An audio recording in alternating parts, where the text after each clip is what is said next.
Hi, I'm Nathan Magnuson, and I've been wanting to share a message with you for quite a while about what it means to lead people effectively.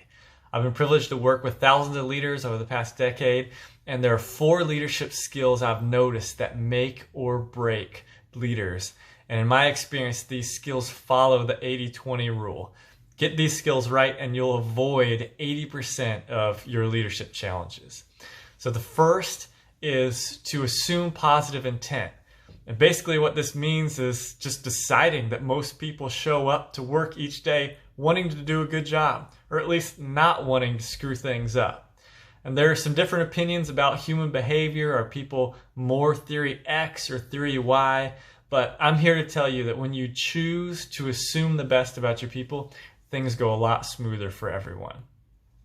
The second skill is to set clear expectations. See, most miscommunication comes down to unclear expectations. And on one hand, you might think this is a very basic skill, and it is, but it's also one that many leaders struggle with. In fact, I've often had leaders come to me and complain about someone on their team who needs communication training, or another one who needs some performance improvement, but that wasn't the issue at all. It stemmed from a lack of clarity from the leader that then created these issues in the first place. So it's very difficult for your team to meet your expectations when they don't know what those expectations are. So make sure that you communicate what good looks like and who will do what by when and how you'll follow up. Accountability can be tough, but it makes everyone happier in the long run. The third skill is to give quality feedback. And if you have to ask if you've been giving enough feedback lately, I've got news for you. You haven't. But even I cringe when I hear the word feedback because of how negatively it can be handled sometimes. But whether you call it feedback or input or simply checking in, you need to have a way to let your individual team members know how they're doing. And this is especially true for younger generations.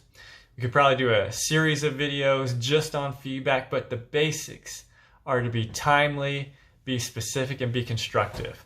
And this applies to positive and negative feedback. Don't wait until next year's performance review. Go ahead and share your feedback in a timely manner. Be specific about what went well or what didn't go well, and always let the person know how they can do better next time, or how they can continue the good performance. And here's a little hint. Feedback can't be constructive without clear expectations. So you see how those skills kind of work together. The fourth and final skill is the one that I like most. It's showing appreciation.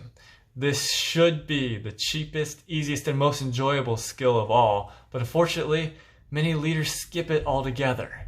Showing appreciation should be a daily part of your leadership routine.